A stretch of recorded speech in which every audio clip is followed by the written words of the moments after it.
नमस्कार बच्चों, विद्या स्टडी में आपका स्वागत है। अभी हम यहाँ पर देख रहे हैं जनरल साइंस के। तो यह हमारा यूनिट का चैप्टर चल रहा है यहाँ पर, और जनरल साइंस के लिए हम यहाँ पर क्वेश्चंस करवा रहे हैं आपको। इससे पिछले वाले लेक्चर में हमने 40 क्वेश्चन कर चुके हैं। 1 से 40 क्वेश्चन हमारे हो चुके हैं। अब हम यहाँ पर नेक्स्ट देखते हैं। देखो, यहाँ पर हम जब मात्रक की बात करते हैं तो हमने देखा है कि मैंने अभी तक आपको ज़्यादातर मात्रक बता चुका हूँ मैं। क्वेश्चन नंबर 41 देखो, यहाँ पर ये बता रखा है कि आपको यहाँ पर मैच करना है। तो वाट का मात्रक क्या होता है, हमको पता है कि वाट किसका मात्रक है, वाट मात्रक है यहाँ पर शक्ति का। तो ए का क्या हो गया, 4 हो गया। बी का देखो एक बार, नोट ध्यान रखना, समुद्री जहाज़ों की या जो पनडुब्बी है उनकी गति होती है, वेलोसिटी है, वो अपन नोट में है। तो बी का क्या हो गया, 3 हो गया। ठीक है बच्चों। नॉटिकल माइल क्या होता है, नॉटिकल माइल होता है जो नौ संचालन में दूरी मापने के लिए। ठीक है, तो सी का यहाँ पे 2 हो गया। और कैलोरी हमको पता है, कैलोरी होती है ऊष्मा के लिए। तो 4 3 2 1 कहाँ पे आ रहा है, ऑप्शन सी में। ठीक है बच्चों। ध्यान क्या रखना है हमको, ध्यान हमको यहाँ पर सारे मात्रक पता होना चाहिए। नॉटिकल माइल नौ संचालन में दूरी, यहाँ पे दूरी का मेजरमेंट कर रहे हैं। ठीक है, और कैलोरी हो गया ऊष्मा। ठीक है, इस तरह से हमको यहाँ पर मात्रक ध्यान रखने पड़ेंगे। नेक्स्ट देखो एक बार, क्वेश्चन नंबर 40 यहाँ पर लिख रखा है। यहाँ पर भी मैचिंग वाले, देखो ये बहुत ज़्यादा क्वेश्चन पूछे जाएंगे आपको। इस तरह के MCQ पूछे जाएंगे यहाँ पर मैचिंग करने के लिए। तो तरंग दैर्ध्य का मात्रक क्या होता है, हमको पता है तरंग दैर्ध्य का मात्रक होता है यहाँ पर क्या हो जाएगा, एंगस्ट्रम। तो मैं यहाँ पर लिख देता हूँ ये एंगस्ट्रम। ऊर्जा का मात्रक क्या हो गया, जूल। आवर्ती का मात्रक यहाँ पर देखो एक बार, आवर्ती का मात्रक हो गया हर्ट्ज। और ध्वनि की तीव्रता का मात्रक डेसिबल। इसका मतलब ए का क्या हो गया, देखो एक बार, ए का हो गया 2, और बी का क्या हो गया 3, सी का क्या हो गया देखो एक बार 4, और डी का क्या हो गया 1। तो 2 3 4 1, 2 3 4 1, ऑप्शन बी हो गया। ठीक है, तो इस तरह आपको सोल्व करना। बच्चों यहाँ पर देखना, आवर्ती का मात्रक मैंने जब आपको वीडियोस लेक्चर बताए थे तो आवर्ती का मात्रक हर्ट्ज भी होता है, और हर्ट्ज के अलावा सेकंड इनवर्स भी होता है। बच्चों ध्यान रखना। ठीक है, कैसे होता है देखो एक बार। आवर्ती बराबर क्या होता है, 1 बटा आवर्तकाल। आवर्ती बराबर 1 बटा आवर्तकाल। और आवर्तकाल क्या होता है, 1/t। और समय है ना, और समय का मात्रक क्या होता है, 1 बटा सेकेंड। और सेकंड ऊपर आएगा तो क्या हो जाएगा, सेकंड इनवर्स। तो बच्चों यहाँ पर हमको थोड़ा ध्यान देना है कि आवर्ती का मात्रक सेकंड इनवर्स भी होता है। चलो नेक्स्ट क्वेश्चन देखते हैं। ध्यान रखना, बहुत बढ़िया क्वेश्चन है, और इस तरह के क्वेश्चन हर एग्जाम में पूछे जाते हैं। चाहे आप कोई सा भी एग्जाम दो, हर कंपटीशन एग्जामिनेशन में ये आपको क्वेश्चन मिल जाएंगे। अब देखो यहाँ पर आपको वापस मैचिंग वाला क्वेश्चन आ गया, क्वेश्चन नंबर 43। तो ध्यान रखना, क्यू से क्या होता है, द्रव प्रवाह की दर। जो क्या फ्लो होता है ना लिक्विड का, फ्लूइड, आप ये ध्यान रखना, फ्लूइड है, फ्लूइड फ्लो, लिक्विड का फ्लो है, वो क्यूसेक से मापते हैं। तो ए का क्या हो गया 3। बाइट क्या होता है, हमको पता है कि कंप्यूटर में क्या होता है ना, मेगाबाइट, किलोबाइट, गीगाबाइट, जीबी, केबी, एमबी, टीबी। तो ये बाइट है वो किस में आ गया, कंप्यूटर में। बार रिएक्टर क्या हो गया, भूकंप की तीव्रता। ठीक है, तो सी का क्या हो गया 2, बी का क्या हो गया यहाँ पर 4, और बार क्या होता है, दाब। ध्यान रखना, एटमॉस्फेरिक प्रेशर, यहाँ पर दाब क्या है, कैसा दाब है ये, वायुमंडलीय दाब। आपको ये भी ध्यान रखना है, वायुमंडलीय दाब, वायुमंडलीय दाब बार से मापा जाता है। तो बच्चों क्या हो गया 1। तो 3 4 2 1 कहाँ पे आ रहा है, 3 4 2 1, ऑप्शन 1। ठीक है, तो इस तरह से आपको ये पूरी यूनिट ध्यान होनी चाहिए, आपके क्वेश्चन सही हो जाएंगे। चलो बच्चों नेक्स्ट देखते हैं हम। बहुत सिंपल है। डेसिबल क्या है मैं बता चुका हूँ। तो डेसिबल क्या हो जाएगा आपका, क्वेश्चन नंबर 43 देखो आप। तो अपने को बताया कि डेसिबल हो जाएगा ध्वनि स्तर की एक माप है। तो क्या हो जाएगा, ध्वनि स्तर का। ठीक है ना, डेसिबल क्या होता है, ध्वनि की इंटेंसिटी मापी जाती है, और डेसिबल से ही पता लगता है कि ध्वनि कैसी है। एग्जाम्पल के लिए, अगर 40 से 45 डेसिबल है, इसको डीबी लिखते हैं ना बच्चों, तो वो सामान्य बातचीत। तो ये क्या है, बिल्कुल नॉर्मल जो सामान्य अपन बात करते हैं, मैं आपसे बात कर रहा हूँ तो ये क्या है 40 से 45 dp सामान्य बातचीत। अगर इससे ज़्यादा हो रहा है 50 dB, अगर 70 या 80 dB से ज़्यादा होता है तो वो शोर में आ जाता है। अगर ऐसा बोलते हैं कि 120 dB से ज़्यादा होता है तो वो क्या है, वायु प्रदूषण, सॉरी वायु नहीं है, ध्वनि प्रदूषण है ना, ध्वनि प्रदूषण। आपने देखा होगा कि जो मैरिज गार्डन होते हैं तो वहाँ पर लिखा होता है कि वहाँ पर एक ध्वनि की इंटेंसिटी की लिमिट दी भी होती है कि आप सॉरी कि आप कितना साउंड रख सकते हो। 10 बजे के बाद में आपको साउंड नहीं बजाना है, आपको है ना स्पीकर नहीं बजाना है, आप 10 बजे के बाद में इतना साउंड से ज़्यादा नहीं कर सकते। तो ये आप मैरिज गार्डन के आगे देखना कि एक नोटिफिकेशन ऐसा कुछ लगा होता है। ठीक है बच्चों, अब देखो डेसिबल, नेक्स्ट ये क्वेश्चन नंबर आ गया। ये 1 मिनट, चलो डेसिबल किसे मापने के लिए प्रयोग में, तो वापस वही रिपीट हो गया, तो वातावरण में ध्वनि। ठीक है बच्चों, नेक्स्ट देखो इसमें कौन सा सुमेलित नहीं है। क्वेश्चन नंबर 46 देखो आप, कौन सा सुमेलित नहीं है, दिख रहा है आपको कौन सा सुमेलित नहीं है। 1 मिनट,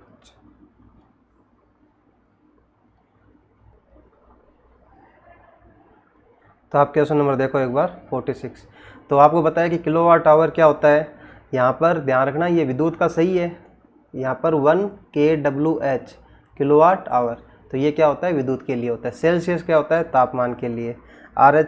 अब देखो यहाँ पर हमको पता लग गया कि जो रिएक्टर पैमाना है, तो रिएक्टर पैमाना किसके लिए होता है, भूकंप की तीव्रता के लिए। तो यहाँ पर अपने को थोड़ा सा ध्यान रखना है, तो यहाँ पर आर्द्रता के लिए नहीं है, किसके लिए रिएक्टर पैमाना, भूकंप की तीव्रता के लिए, भूकंप की तीव्रता।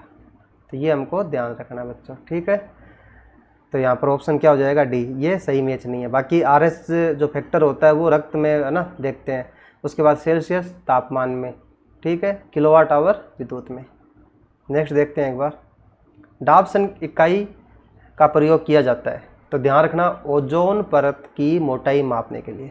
ओजोन परत की कितनी मोटाई है, कितना डीके हो चुका है, तो वो मोटाई मापने के लिए डाब्सन इकाई। तो बहुत इंपॉर्टेंट क्वेश्चन है और बहुत ही कम देखने को मिलता है इस तरह के, लेकिन कई बार एग्जाम में आ सकता है ये। नेक्स्ट देखो बच्चों एक बार, यहाँ पर है कि ये बोला है अपने को टेकियान से तात्पर्य, तो ये टेकियान क्या है। तो बच्चा देखो यहाँ पर प्रकाश की गति से तीव्र गति वाले कण, प्रकाश की गति से अगर तीव्र गति से कण है तो उसको क्या बोलते हैं, टेकियान। ठीक है, ध्यान रखना बस एक बार, यहाँ पर बहुत ज़्यादा इसमें स्टडी नहीं करनी है, बस एक बार ध्यान रखना, कोई कंसेप्ट कुछ भी नहीं है, ध्यान रखना है। मेगावाट बिजली के मापने की इकाई है, तो ध्यान रखना यहाँ पर अपन उपभोग करते हैं वो करते हैं kWh में, किस में करते हैं kWh, और 1 kWh को ही हम बोलते हैं 1 यूनिट। लेकिन अब हम बात कर रहे हैं मेगावाट की, हम बोलते हैं ना कितने मेगावाट मतलब प्रोड्यूस हो रही है, तो ध्यान रखना उत्पादित करने के लिए कितनी बिजली हम बना रहे हैं, कितना बिजली, जैसे होता ना प्लांट होते हैं, सोलर प्लांट होते हैं, आपने देखा होगा सोलर प्लांट, तो हम बोलते हैं ना कितना है, तो बोलते हैं कि ये 100 मेगावाट का है या ये 2 मेगावाट का है। तो ये मेगावाट का मतलब क्या होता है, कितना बिजली यहाँ पर उत्पादित हो रही है। ठीक है, तो ऑप्शन क्या हो जाएगा यहाँ पर बी। अब देखो आपने घरों में देखा होगा कि मोटर कितने हॉर्स पावर की है ना, HP। घरों में देखा होगा कुओं पर मोटर लगी होती है, घरों में बोरवेल में मोटर होती है, तो कितने HP की है, बोलते हैं यार 2 HP की है, ये 3 HP की है। HP मतलब हॉर्स पावर, और 1 हॉर्स पावर बराबर होता है 746 वाट।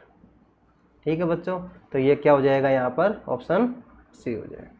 ठीक है, तो ध्यान रखना 1 हॉर्स पावर बराबर, तो हॉर्स पावर का मतलब HP, और HP मतलब किसकी इकाई हो गई, ध्यान रखना हॉर्स पावर शक्ति की इकाई है बच्चों, ध्यान रखना किसकी इकाई है, शक्ति का मात्रक है, शक्ति का मात्रक, ये ध्यान रखना। इस तरह के क्वेश्चन भी पूछे जाते हैं।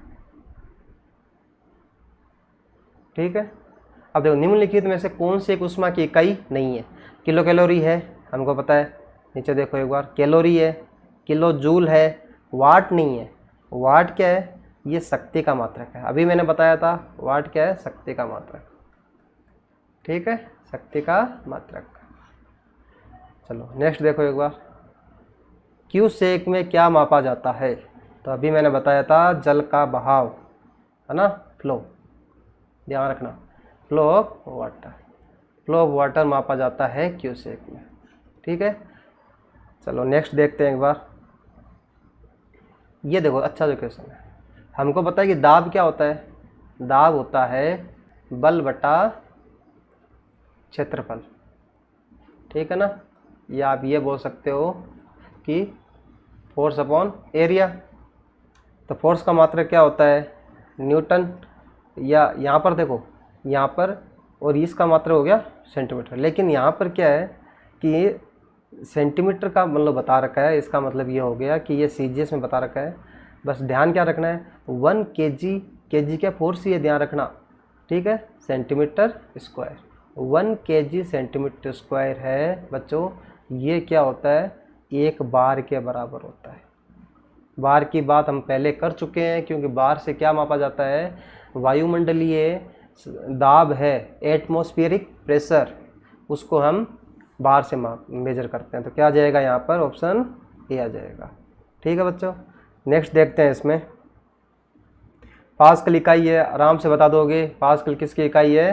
प्रेशर की इकाई है, दाब की इकाई है ना, हम पढ़ चुके हैं ये।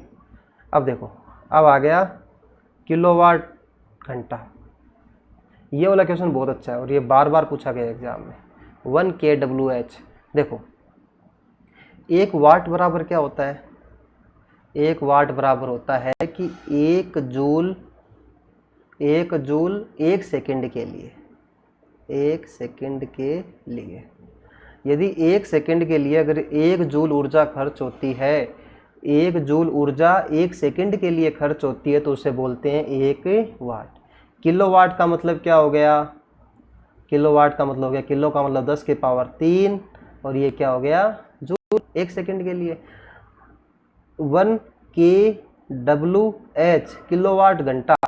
देखो बच्चों, के देखो किलोवाट का तो मतलब समझ में आ गया आपको, 10 की पावर 3 जूल 1 सेकंड। आवर का मतलब क्या हो गया? आप इसको इस तरह से मान लो, ठीक है ना, 1 सेकंड। ये kWh, एच का मतलब हो गया 10 की पावर 3 जूल, और देखो आवर का मतलब क्या हो गया? 3600 सेकंड।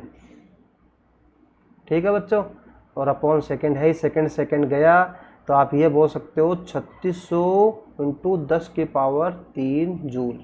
ये ध्यान रखना बच्चों, 1 kWh बराबर होता है 1 किलोवाट घंटा बराबर होता है 3600 इंटू 10 की पावर 3। आप ये इसको ये ऐसे भी लिख सकते हो, 3 इंटू 6 10 की पावर देखो 6 जूल।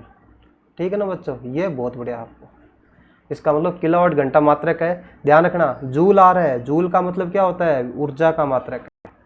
ध्यान रखना, किलोवाट है वो पावर का, शक्ति का मात्रक है, लेकिन किलोवाट आवर ये ऊर्जा का मात्रक है। इसमें कंफ्यूज मत हो जाना, किलोवाट शक्ति का मात्रक है जबकि किलोवाट आवर ऊर्जा का मात्रक है। ठीक है, और 1 किलोवाट बराबर क्या होता है? 3.6 इंटू 10 की पावर 6 जूल। इसमें आप कंफ्यूज मत होना, यहाँ पर ये समय आ गया इसलिए ये ऊर्जा का मात्रक है, यहाँ समय नहीं है। और 1 वाट बराबर होता है कि 1 जूल ऊर्जा पर सेकंड, है ना, 1 सेकंड के लिए। ठीक है बच्चों, इतना बहुत है, आगे इसका और भी क्वेश्चन आ जाएंगे। एम्पियर क्या मापने की इकाई है? तो सबको बताया, विद्युत धारा, धारा मापने की इकाई है एम्पियर। अब एटमॉस्फेरिक प्रेशर की इकाई है, तो अपने बात की थी, क्या आ गई थी? बार आ गई थी। ठीक है ना, ये मैं बार बार बता चुका हूँ आपको। बल का मात्रक है, बहुत ही सिंपल है, सब बता दोगे आप, क्या है? न्यूटन। ठीक है ना, बहुत फेमस है। चलो मेरे को एक बात बताओ, बल बराबर क्या होता है? आपको सबको पता है, द्रव्यमान गुणा त्वरण। द्रव्यमान का मात्रक क्या होता है? केजी। त्वरण का मात्रक क्या है? Metre upon second square. तो K G metre upon second square, इसी को ही क्या बोलते हैं बच्चों? न्यूटन बोलते हैं। अगर न्यूटन ऑप्शन में नहीं हो तो ये वाला ऑप्शन में आपको मिलेगा, तो दोनों सही है। ये भी सही है और ये भी सही है। ठीक है बच्चों, यहाँ पर चलो, तो अगर न्यूटन ऑप्शन में नहीं हो तो आपको क्या करना है, KG metre upon second square. चलो नेक्स्ट देखते हैं। जूल संबंधित है ऊर्जा से, उसी तरह पास्कल संबंधित है। जैसे जूल ऊर्जा से संबंधित है, इसका मतलब ऊर्जा का मात्रक जैसे जूल है, उसी तरह से पास्कल किसका मात्रक है, दबाव का मात्रक है, दाब का मात्रक है। ठीक है, सिंपल क्वेश्चन है, आ चुका है, ये नया क्वेश्चन है, बढ़िया क्वेश्चन है, ध्यान रखना। वायु की गति निम्नलिखित के द्वारा मापी जाती है, तो एनीमोमीटर, ध्यान रखना क्या हो जाएगा, एनीमोमीटर, एनीमोमीटर द्वारा वायु की गति मापी जाती है। तो बच्चों ध्यान रखना आप। ठीक है, अब देखो हवाई जहाज, हवाई जहाज का मतलब यहाँ पे हवाई जहाज नहीं होके वो जैसे समुद्री जहाज मान लो इसको। ठीक है ना, ये ध्यान रखना, समुद्री जहाज हो गया आपको, तो है ना, जो ये पनडुब्बी हो गई, वो नोट से में प्रदर्शित की जाती है। ठीक है ना, ध्यान रखना। अगर हवाई जहाज है, हवाई जहाज है तो उसकी गति मापी जाती है किसमें, मेक में, मेक संख्या क्या होती है, मेक संख्या में, मेक नंबर। जबकि जो समुद्री जहाज है और जो पनडुब्बी है उसकी गति नोट में मापी जाती है बच्चों। ठीक है, और यहाँ पे बोला कि 100 नोट की गति किसके बराबर है, तो 115 माइल पर आवर। ठीक है, तो ये ध्यान रख लेना, ये कोई इसमें समझने का नहीं है, बस ध्यान रखना आपको। क्या ध्यान रखना, जो प्लेन है, जेट प्लेन है, ठीक है ना, उसकी गति मेक में। अपन मेक की बात मैं कर चुका हूँ, मैं वीडियो बना चुका हूँ इस पर, आप इसमें देख सकते हैं, इसकी प्लेलिस्ट में आपको मिल जाएगा। मेक संख्या में जब मैं ध्वनि पढ़ा रहा था आपको, बहुत अच्छा जो है ना, सुपरसोनिक, सबसोनिक, है ना, ये क्या होता है। अब देखो, अब हम बात करते हैं यहाँ पर, ये देखो बच्चों, निम्नलिखित में से कौन सा युग्म सही सुमेलित नहीं है, कौन सा सही मैच नहीं करेगा। हॉर्स पावर शक्ति की कहे सही है, डेसिबल ध्वनि की सही है, समुद्री माइल दूरी की। देखो सेल्सियस है वो उष्मा की इकाई नहीं है, ये क्या है, सेल्सियस है वो तापमान की इकाई है, तापमान की इकाई। बच्चों यहाँ पर ध्यान देना, सेल्सियस है वो तापमान की इकाई है। ठीक है ना, अपने को पता है ना तापमान की क्या क्या इकाई होती है, जब मैं बताऊंगा, जब मैं यहाँ पर उष्मा का चैप्टर पढ़ाऊंगा तब मैं पूरा कंप्लीट बताऊंगा, लेकिन जब क्वेश्चन आ गया तो मैं बता देता हूँ। देखो डिग्री सेंटीग्रेड, ठीक है ना, केल्विन, फारेनहाइट, है ना, फारेनहाइट और रोमर। कितना होता है तापमान की, सेंटीग्रेड होती है, आप ये मान लो कि देखो सेल्सियस तापमान की इकाई है ना, केल्विन किसकी इकाई है, केल्विन भी बच्चों तापमान की इकाई है। ठीक है बच्चों, फारेनहाइट भी किसकी इकाई है, तापमान की, और रोमर भी किसकी इकाई है, तापमान की। तो तापमान के 4 पैमाने होते हैं, सबकी अपन एक एक करके बात करेंगे जब मैं उसमें बताऊंगा। और तापमान का ऐसा ही मात्रक क्या होता है बच्चों, केल्विन। ठीक है ना, ये आप ध्यान रखना, तो ये इसका सही हो जाएगा। नेक्स्ट देखते हैं एक बार, 1 किलोवाट घंटा, ये बता चुका हूँ मैं, अभी बताया था मैंने। देखो 1 वाट बराबर 1 जूल पर सेकेंड, 1 KW मतलब किलोवाट बराबर 10⁻³ जूल पर सेकेंड, है ना, किलो का मतलब 10⁻³ होता है। 1 kWh, एच का मतलब घंटा, और घंटे में कितना सेकंड होता है, 3600 सेकंड होते हैं, into 10⁻³ joule upon second. Second पहले आ गया, देखो 3600 सेकंड, सेकंड से सेकंड गया, इसको मैं ये लिख सकता हूँ 3.6 इंटू 10⁻³ इंटू 10⁻³ जूल, और इसको अगर सोल्व करेंगे तो क्या आ जाएगा, 3.6 इंटू 10⁻6 जूल। बच्चों ये आ जाएगा ऑप्शन। ठीक है ना, ऑप्शन भी आ जाएगा। ठीक है, तो ये बहुत सिंपल क्वेश्चंस है ऐसे, और ये मैं डिटेल में बताऊंगा आपको। यहाँ पर मैं आपको क्वेश्चंस करा रहा हूँ, यहाँ पर मैं बहुत ज़्यादा थ्योरी नहीं बता सकता, लेकिन ध्यान रखना जब मैं आपको चैप्टर बताऊँगा ये, जब मैं थ्योरी पढ़ाऊँगा तब मैं पूरा कंप्लीट बताऊँगा कि ये एक्चुअल में कैसे आता है। ठीक है, इतना सफिशिएंट है। यहाँ पर चालक की विद्युत प्रतिरोधकता की इकाई है, तो सबको पता है प्रतिरोध की इकाई क्या है, ओम, और ये क्या है, प्रतिरोध का सिंबल। ठीक है, तो रेजिस्टेंस इंग्लिश में क्या है, रेजिस्टेंस की इकाई क्या है, ये ओम, OHM। कई बार ये भी बोलते हैं, देखो प्रतिरोध का अपोजिट क्या है बच्चों, ध्यान रखना, चालकता। क्या है, चालकता। प्रतिरोध मतलब रोकना, चालकता मतलब इसका उल्टा है। तो चालकता का मात्रक हो जाएगा देखो ये, और इसको क्या बोलते हैं, इसका अपोजिट कर दो, जैसे इसको अपन ने इन्वर्ट किया ना, इसको इन्वर्ट कर दो, MHO, इसको बोलते हैं ओम, इसको बोलते हैं महो। महो किसकी इकाई है, चालकता की। तो ये बहुत कम आपको देखने को मिलेगा, ठीक है ना, बुक्स वगैरह में बहुत कम आपको मिलेगा, इसलिए जनरल साइंस में ये ध्यान रखना है आपको। चलो आगे देखो एक बार, ये मूल मात्रक नहीं है बच्चों, ध्यान रखना मूल मात्रक क्या होते हैं। देखो जब हम SI मात्रक पढ़ते हैं तो वहाँ पे मूल मात्रक पढ़ते हैं, और मूल मात्रक का मतलब होता है बच्चों कि जैसे एक होता है लंबाई, फिर होता है द्रव्यमान, ठीक है, क्या होता है, लंबाई होता है, द्रव्यमान होता है, समय होता है, उसके बाद तापमान होता है, ठीक है बच्चों, और क्या क्या होता है इसमें, धारा होती है, कितने हो गए 5, फिर देखो क्या क्या हो गया, फिर ये हो गया विद्युत धारा हो गई, एक होता है इसमें ज्योति तीव्रता, ज्योति तीव्रता, ठीक है बच्चों, लंबाई का क्या होता है मात्रक मीटर, द्रव्यमान का केजी, समय का सेकंड, तापमान का केल्विन, विद्युत धारा का एम्पियर, ज्योति तीव्रता का हो गया कैंडेला। ये मूल मात्रक है, एक मात्रक और होता है, ठीक, यहाँ पर। चलो अब देखो यहाँ पर कैंडेला, एम्पियर, केल्विन ये सब मूल मात्रक में आ रहे हैं, लेकिन न्यूटन नहीं है, न्यूटन मूल मात्रक में नहीं आता बच्चों, ध्यान रखना, ठीक है। चलो नेक्स्ट देखते हैं एक बार, यहाँ पर प्रकाश रसायन में आइंस्टीन एक इकाई है, तो ध्यान रखना एक आइंस्टीन का मतलब होता है 6.02 इंटू 10⁻23 क्वांटा, ठीक है बच्चों। तो प्रकाश रसायन में आइंस्टीन एक इकाई है 6.02 इंटू 10⁻3 क्वांटा, ठीक है बच्चों, ध्यान रख लेना, ये रटना है आपको, ठीक है। जब अपन फोटो इलेक्ट्रिक पढ़ते हैं तब हम क्वांटा क्या होता है ना, फोटोन क्या होता है, वो हम सब पढ़ेंगे।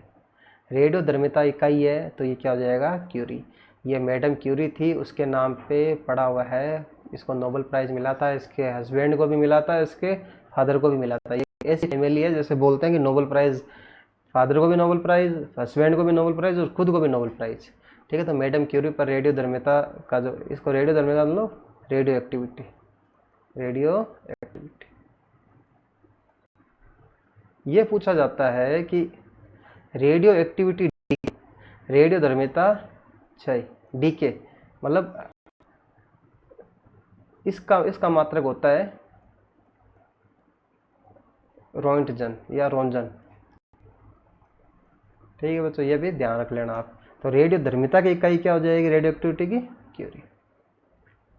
चलो नेक्स्ट देखते हैं, सीजीएस प्रणाली में श्यानता गुणांक की इकाई है, तो ध्यान रखना यहाँ पर आ जाएगा पाव/सेंटीमीटर स्क्वायर, ठीक है। तो सीजीएस का आपको नहीं पूछा जाता, ठीक है, ये क्वेश्चन दे दिया है, लेकिन सीजीएस का ज़्यादा नहीं पूछा जाता है, सीजीएस में बस ध्यान रखना कुछ इंपॉर्टेंट है, वो मैं आपको बता दूंगा सीजीएस में क्या क्या ध्यान रखना है, लेकिन इस तरह के क्वेश्चन सीजीएस में बहुत कम पूछे जाते हैं, आपको ऐसा ही मात्रक ज़्यादा पूछा। एनीमोमीटर मैंने बता दिया था आपको, पवन वेग है ना, जो हवा का जो वेग है उसको मापा जाता है। ऊर्जा संरक्षण के नियम के अनुसार जब किसी स्वचालित वाहन इंजन में पिस्टन किसी सिलेंडर, मतलब देखो ये बता रहा है कि ऊर्जा संरक्षण के नियम के अनुसार जब किसी स्वचालित वाहन इंजन में पिस्टन किसी सिलेंडर में गैस संपीड़ित करता है, कंप्रेस करता है गैस, तब निम्नलिखित में से क्या घटता है। इधर देखो, जैसे मान लो कि ये कोई पिस्टन है और ये नीचे आ रहा है, तो ये एयर के मॉलिक्यूल है, इसके वायु के कण है या जो गैस के कण है, यहाँ पर इसमें क्या आ गई, गति आ गई, क्या आ गई, गति आ गई, और गति बढ़ने से क्या बढ़ गया, इसमें गतिज ऊर्जा बढ़ गई, क्या बढ़ गई बच्चों, गतिज ऊर्जा, ठीक है। तो इस तरह का भी क्वेश्चन पूछा, तो गैस की गतिज ऊर्जा में वृद्धि हो गई। तो आई थिंक ये बहुत सफिशिएंट है। इसके बाद में आपके ध्यान रखना, इसमें 120 क्वेश्चंस मैं बता देता हूँ पहले, 120 क्वेश्चंस के लिए इसका सेट है ये, ठीक है ना।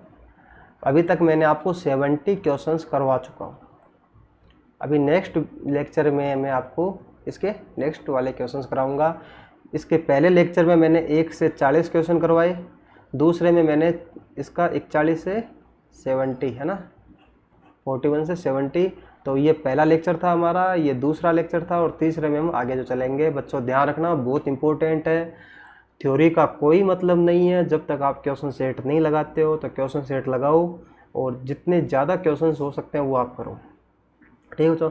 अगर कोई दिक्कत आती है तो आप कमेंट सेक्शन में बताओ, आपकी, और आपको नोट्स भी अवेलेबल करवाएंगे। ये आपको पीडीएफ मिल जाएगी, आपको क्वेश्चंस की पीडीएफ मिल जाएगी। इसको सोल्व करो, आपके एक भी बाहर क्वेश्चन नहीं जाएगा, ठीक है बच्चों। Thank you very much. और ये जनरल साइंस का चैप्टर है, सबके लिए, ठीक है।